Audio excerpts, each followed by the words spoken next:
UFC 323 Merab Dvalishvili versus Piotr Yan 2 takes place December 6th in Las Vegas, Nevada at the T-Mobile Arena. And I'm going to go through the entire card. I'm going to talk about every fight. Now, I don't know all these fighters that well. I'm not going to lie to you guys. But I'm going to do my best to give you guys at least a baseline fucking prediction right here. Combine me with all the other millions of guys out there. And yeah, we'll see how I can help you guys. Alrighty, so I'm going to start with the first fight of the night. We got Muhammad Naimov versus Marion Santos. I'm going Marion Santos. I think he is a good striker. I think he's strong enough to not get taken down. I think Naimov likes to wrestle. He likes to put guys against the cage. So I guess if he can pressure Marion Santos and get him back behind the black line and kind of force him to make a choice whether he's going to defend a takedown or strike, he could do it. But I think Marion Santos has some good knees. He's got some good uppercuts. He seems very deadly going straight down the middle. So I think it's going to turn into a kickboxing fight for the most part. And I think Marion Santos is the sharper kickboxer. And that's basically what I'm going to pick. I'm going to pick him to just kind of outwork Naimov on the feet and defend himself from getting taken down. And hopefully not get caught with any crazy swings. But yeah, I'm going to go Marion Santos. I'm going to go by unanimous decision. And Muhammad Naimov is the plus 200 underdog. And Marion Santos is the minus 250 favorite. So do with that what you will.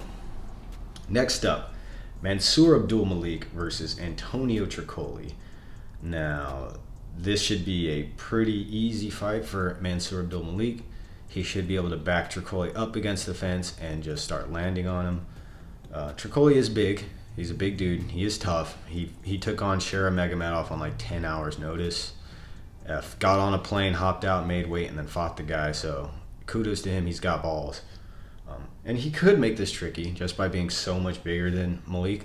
At least we'll see when they weigh in or face off or whatever, but I imagine he's going to be a lot taller. He's listed at about 6'3". Mansour Abdul Malik looks about my height, so. But I just think Malik, he's just powerful. I think, he's a little raw, but he's got all the traits to be good. The Cody Brundage fight was a little but besides that, he's looked pretty good. So I'm going to say Mansour Abdul Malik is going to knock out Antonio Tricoli in the first round. And the odds makers agree. Mansour Abdul Malik is the minus 1,000 favorite, and Antonio Tricoli can be had for plus 650. So if you want to gamble, like extremely gamble some money, I guess you could put some on him, but not a good thing. Okay, next fight up the card, we got Ivo Aslan versus Iwo Baraniewski. He's Polish, so please forgive me, guys. I'm sorry. I'm gonna call him Iwo, or I. It's even that sounds right. It's Ivo versus Iwo. But I'm gonna go Iwo. I think he's good. He's a Polish Chad. He's a light heavyweight. He's a little stiff, but man, he's got some crazy power on the feet. Little stiff, like I said, but he's got crazy power. His Contender Series fight, he just blasted dude with the right hand. But from what I've seen, he actually likes to take guys down and ground and pound them. And Ivo Aslan got taken down by Ion Cutelaba and arm triangled. Now, I'm not saying Iwo is as good as Ion Cutelaba. I don't know that yet. But I think the fact that he was controlled pretty comprehensively and then instantly got arm triangled, basically. I can't trust that. So I'm going to go Baranowski. I don't think he's super polished on the feet, but he does have good power, and he's aggressive. So I think he might be able to get Aslan down, and then, I think he might be able to get some ground and pound off. So I'm going to go Iwo Baraniewski. I'm going to go him by ground and pound TKO. All right, moving on up. Edson Barboza versus Jalen Turner. Okay, so this is interesting. We got Jalen Turner, who retired momentarily because he was frustrated. I forget his last loss. Was it the submission to... Who did he get submit? Ignacio Bahamondes. Yeah, and then he retired, and now he's back, and he's fighting Edson Barboza at lightweight. So Barboza's been at freaking featherweight for the last couple of years, and now he's going back to lightweight. At lightweight, he was always really fast and strong, but he got wrestled down by strong wrestlers. So fighting Jalen Turner, who's a long distance kickboxer, which is what Edson Barboza in his prime loved. He's got some decent strikes. He's got some good submissions. He's bigger than Barboza. Barboza's going to be faster. Turner just retired. But then I can just see Turner just catching Edson with one and hurting him. But you know what, dude? I'm going to go Edson Barboza. I think that if Turner tries to play the kickboxing outside game with him, he should get kicked out. Shit. I'm changing my pick. I'm going Jalen Turner. I just remembered how slow Barboza was looking at featherweight. I don't think he's got that same kind of speed he used to have, and I think the range from Turner is gonna bug him. So I'm gonna go Jalen Turner, and I'm actually gonna now that I think about it, I'm gonna go like a first round knockout, which is disgusting to say. Oh my God, where is it at? Okay, well that's annoying. Why'd they do that?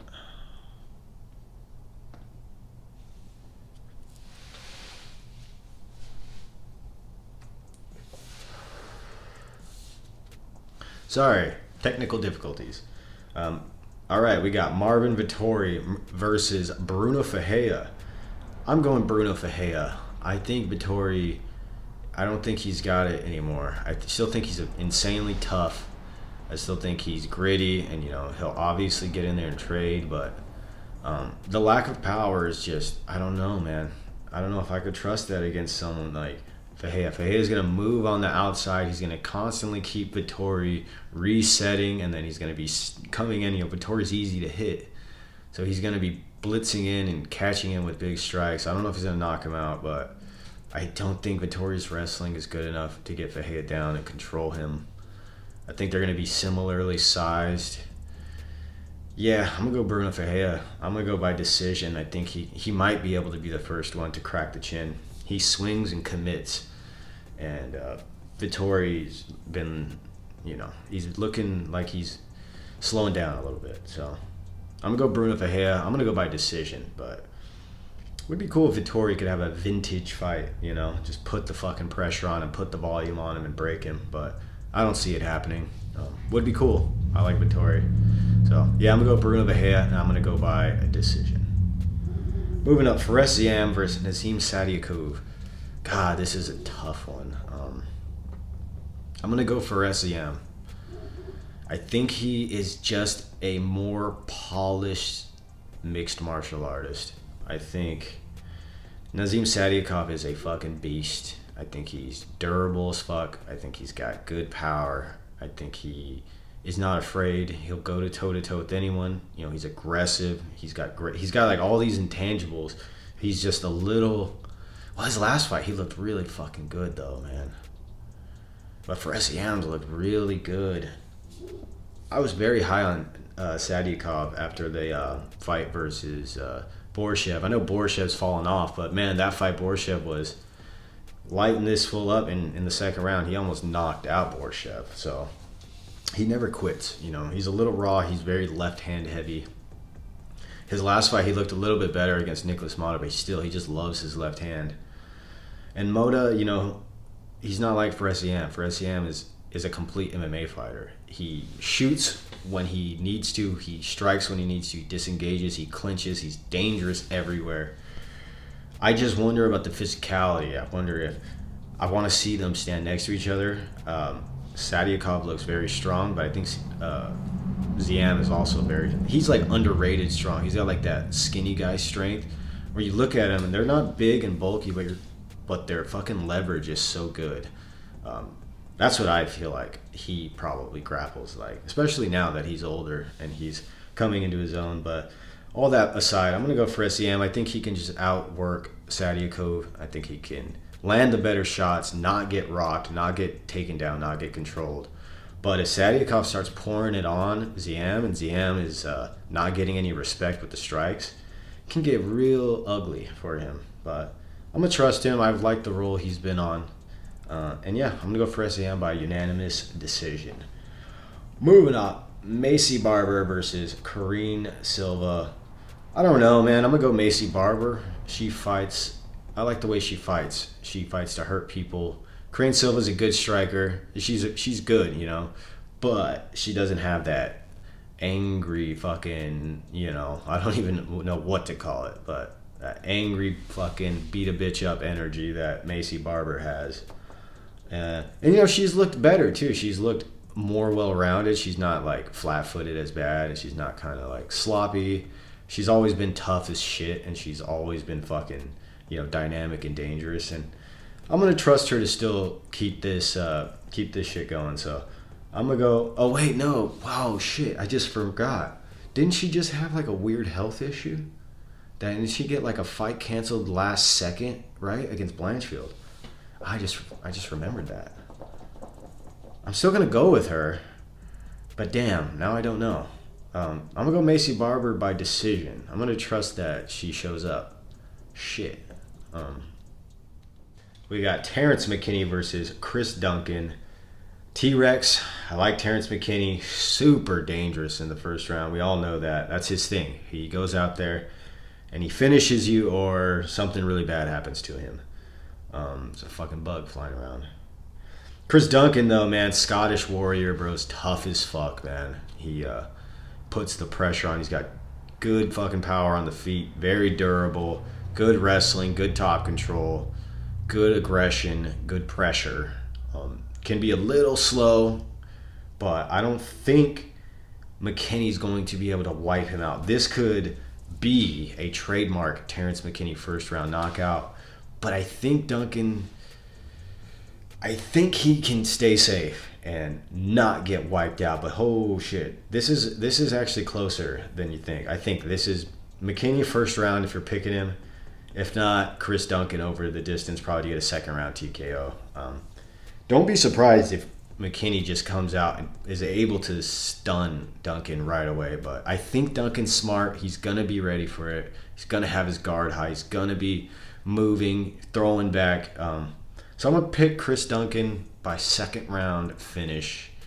I just think it's hard to pick Terrence McKinney outside of a first round because it just fucking never happens, you know. So no offense to Terrence McKinney, it's just the way he gets down, you know. So I'm going to go Chris Duncan, and yeah. I haven't been reading the fucking odds, have I? Okay, so I'm going to go back. Ivo Aslan is a plus 175 underdog. Iwo Barabablaski is a minus 210 favorite. Edson Barboza is the plus 210 underdog. And Jalen Turner is the minus 265 favorite. Marvin Vettori is the minus 120 favorite. And Bruno Fehe is the plus 120 underdog, basically a pick'em. Faresiam is the minus 145 favorite. Nazim Sadyakov is the plus 120 underdog. Terrence McKinney is the plus 160 underdog, and Chris Duncan is the minus 190 favorite. And Macy Barber is the favorite over Karine Silva. Okay, we'll get this back. It's been a while. All right, Grant Dawson versus Manuel Torres. That's an interesting fight, right? Grant Dawson's a great fighter, great grappler, really fucking strong, really tenacious, kind of mean. He'll fuck you up when he gets you down, like great grounded pound. Manuel Torres is the exact opposite. He is not a grinder. He's not a dude that breaks you. He is a kill shot fighter. He wants the kill. He looks for the finish. Head kicks, elbows, knees, big punches, submissions out of nowhere. The dude he's a finisher, whereas I'd say Dawson is a controller. And usually in those matchups, the controller wins. So I'm going to go Grant Dawson. Actually, no. Yes, I'm going to go Grant Dawson. I'm going to go Grant Dawson by second round submission. I'm scared though. Manuel Torres, he can put Dawson's lights out on the feet. If Dawson fucks around damn it, I just talked myself out of it. I'm going Manuel Torres. Going Manuel Torres by fucking knockout, dude. Let's go. El Loco is his name. I'm going for El Loco. Let's go. Grant Dawson is the minus 210 favorite. Manuel Torres is the plus 170 underdog. I just think Manuel Torres, he's too dangerous. I think he can be controlled. I'm pretty positive Grant Dawson's gonna win. But man, I just got a weird vibe about Torres. But guys like him are always... I just like fighters like him, so maybe that's what it is. But yeah, I'm going to go Manuel Torres, but I'd say Dawson is the logical pick. All right, next up, we got Jan Blachowicz versus Bogdan Guskov. This is such a weird fight because I think Blachowicz in his prime would be Bogdan. I think Bogdan, he's good. You know, he's got that weird, almost Jiri-esque style. Hands low, kind of like Kyokushin karate, fucking blitzes in, doesn't really like jab to the body. He blitzes and hits you with one or two. He kind of leaves his chin up there, but he's very tough and he's pretty damn good. He's a little foot slow. So this is going to be a fight where two guys just basically stand in front of each other. I have a feeling a lot of low kicks are going to get thrown. Blachowicz has good defense though, man. I think I'm going to go Blachowicz, man. I think I'm going to go Jan. I'm going to go for the Blocko Blitz, man. I know he's old. He's super old, right? And Bogdan Guskov has looked fucking good, but I just think since they're going to stand in front of each other and just trade shots, unless Jan Blachowicz is like old and he can't take the punishment anymore, I think he, in his prime, would be able to outwork Guskov and even hurt him. But I do worry... Fuck, man, he's so old. I'm being biased right now. I'm going Bogdan Guskov. I'm being biased, dude. I'm picking Yan because I like him. I'm going to go Bogdan, Anthony Smith's clone. I think if it becomes a fight where it's both guys just seeing who's tougher, I think he's got more in the tank. He did get fucking blitzed or stunned really bad by Volkan Oezdemir, but that's the Ooze, man. I'm going to go Bogdan Guskov. I'm going to go by third round TKO. I'm rambling, but it's just a weird fight. I don't know. I'm having a lot of doubts over my initial pick, so I'm going to go Bogdan Guskov. I just think he's got youth on his side. He's got good power. He's got decent defense. He probably won't just get his leg kicked to bits. Yeah, I'm going to go Bogdan Guskov. Next, we got Henry... Oh, and Jan Blachowicz is the minus 120 favorite. Bogdan Guskov is the minus 105. So this is a pick'em. Moving up, Henry Cejudo versus Peyton Talbot. It's the Zesty King versus the Triple C. I gotta pick Henry Cejudo. Lost to Song Yadong, which was not a great look. I think he got eye poked in that fight, but he did lose. But Peyton Talbot would probably beat Song Yadong, right? Is Peyton Talbot being overrated? Am I overrating him? He looks like a good fighter, man. He looked better in his last fight, but there's a difference wrestling, Felipe Lima, is that his name? And Henry Cejudo. I think I'm going to go Cejudo, dude. I think I'm going to go Cejudo by ground and pound finish. Peyton Talbot is bigger. He's a better striker. He can hit Cejudo from out in range. He's really dangerous on the counter. I just think, Cejudo can have the speed advantage if he can get the calf kicks off, if he can use his feints and get some wrestling going early. I think he can wear Talbot down, even though Talbot is the fucking younger guy, man. But I'm going to trust Henry Cejudo, dude. What's up with me? I'm picking all the guys I grew up watching, basically. Not grew up watching, but, been watching forever. I'm going to go Henry Cejudo, dude. I'm going to go second or third round finish. I think he gets a TKO. Not like he knocks him out, but I think maybe just an accumulation of ground and pound. Or this could be a classic Cejudo 3-round decision, lay and pray, like he used to do. We can hope. But I'm going to go Henry Cejudo. He's the plus 220 underdog, and Peyton Talbot's a big favorite at minus 270. All right, I got to hurry this up. Moving up, Brandon Moreno versus Tatsuro Taira.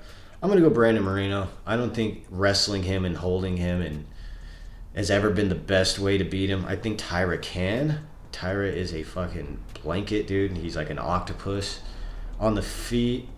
I think Moreno's jab and left hook and left high kick can give Tyra a lot of problems. I think it can make him a little hesitant to shoot his head outside single, which he's very good at. He's good at getting the back, though. Moreno's very scrambly. He's very fast. And it's a 3-round fight, so Tyra could control the first round, maybe get control in the second round, and then survive the third. Brandon Moreno's not exactly a knockout puncher, but I think Moreno is going to be able to just outwork Tyra. And I think on the feet, unless Tyra is really drastically improving, I think Moreno should be able to outbox him. But I think Tyra will have a good game plan. So this is an interesting fight, but I'm going to go Brandon Moreno, and I'm going to go by unanimous decision. And it is a pick'em, dead even. Moving up, Alexandre Pantoja versus Joshua Van.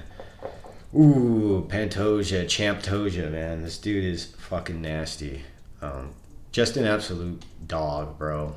Just a dog. This last fight with Kai Kara-France, he showed no fear. He threw combinations at him right off the bat. Didn't respect his power, took him down, controlled him for the better part of the whole fight. And then once Kara-France started to try to get some momentum back, he took him down and finished him. And Joshua Van, yeah, just a scrapper. We all love Joshua Van. Dude came out of nowhere and has just been fucking looking like a champion. He's looking like a damn champion. I'm not going to lie, man. Fucking great fighter. Even after he got knocked out by Charles Johnson, that fool came back and put on a fight of the fucking year contender with, what's his name? The skinny Mexican dude with good hands. Shit. I like this guy, too. That's sad. I can't remember his name. Yeah. But anyways, he had a really good fight with him. Yeah, he's got champion. He's got, like, the makings of a champ. He's really fucking good. Alexandre Pantoja is a beast, you know. We know his game plan. He's going to go in there. He's going to try to throw kind of sloppy combinations at Joshua Van and take him down and get his back. He's got to be a higher level jiu-jitsu belt than him. He's probably better on the ground. I just have this weird feeling about Joshua Van, man. I'm not going to doubt him anymore. I've picked against him a couple times now, and every time he's blown me away. So that could be my bias coming out now. But I'm going to go Joshua Van, bro. I think he can win 3 rounds. That's it. That's all I think. I think he can win 3 rounds. I don't know if he knocks out Pantoja. I don't know if he knocks down Pantoja. I see him winning 3 rounds. I just do. I think he can defend some takedowns and just land better shots on the feet. That's it. I think he won't get submitted. I think he's a tough, talented guy. And if he loses, you know, hey, Pantoja's fucking a GOAT of his division. So, no shame. But I'm going to go Joshua Van. And no disrespect to Pantoja. I love him, but I believe in Van. So, yeah. Alexandre Pantoja is the minus 225 favorite. Joshua Van is the plus 185 underdog. Moving up, and sorry guys, I don't got much to say about this. Main event, Merab Dvalishvili rematching Petr Yan. How can you pick Petr Yan? You know, I love the guy. He's one of my favorite fighters. If I could will him to show up and win this fight, I would. But that last fight, man, yeah, I went and watched it back. I heard someone online was saying it was a lot closer than people thought. And I was like, really? I thought I remembered it pretty clearly. So I went back and watched it. No, it's not that close at all. No. Merab hurts him on the feet with leg kicks, fucking makes him change stances, is boxing him up, is taking him down, isn't ground and pounding him or necessarily, fucks his eye up. Yan, I don't know, Yan was fighting a lot at the time, so maybe he was just exhausted, but he looked just like he was dead tired. I don't know if he was injured or something, but if that's any indication of how this fight's going to go, I can't see anything different happening. You know, Merab his last fight with Sandhagen, he almost knocked out Corey Sandhagen. Yan couldn't do that. No one's buzzed him like that and almost had him out of there. And Sandhagen is known for being dog tough. Yeah, Merab, man, he's not the most entertaining. I don't like all the... He kind of does showboating, in my opinion, and to make up for, you know, the fight being kind of whack. And I think he knows that. But he's about his money. He's trying to take care of his family, so credit. It's just not something I like to watch too much. I do enjoy his striking now, though, which is surprising. His left hook is okay. He be countering. He moves. He's gotten a lot better, and of course his wrestling is fucking crazy. His cardio, you know, what can you say about it? The dude can just go forever somehow. Yeah, Piotr Yan, you know, great striker. His last fight was Marcus McGee, vintage Yan. You know, downloading the data, quote unquote, landing great combinations, weird fucking shit. And just, yeah, put on a striking clinic, but it didn't have any pressure from McGee. It didn't have any. All right, my phone is running out of storage. So basically, I'm picking Merab Dvalishvili to do the same thing, but worse. I think he's going to get a 3rd round finish in this fight, or a 4th round finish. I trust Yan to be tough, but yeah, I can't pick Yan against Merab. I just can't. I really hope he wins. You know, I love Piotr Yan. I've been going for him forever since he fucking knocked out Teruto Ishihara at featherweight. No, I don't remember, but yeah. It just sucks. Merab's that guy. So anyways, thank you for watching. Hopefully I'm going to be making some more content here. And yeah, I'll see you guys in a bit. Late.